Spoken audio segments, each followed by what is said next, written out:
இந்த காலச்சக்கரம் மிக மிக வினோதமானது நண்பர்களே.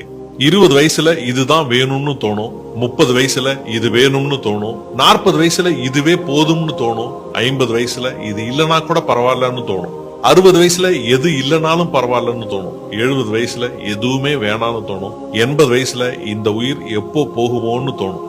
காலமாற்றம், கால சுழற்சி, கால நேரம் மிக மிக வினோதமானது.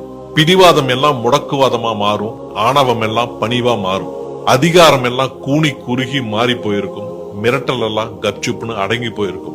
எது வேணும்னு நாம ஆளா பறந்தோமோ அதையே தூரமாக வைத்து பார்க்க தோணும்.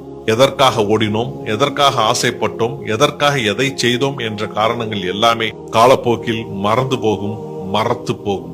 தீரா பகையை தந்து வன்மத்தோடு வாழ்ந்து ஆட விடுவதும் காலம்தான்.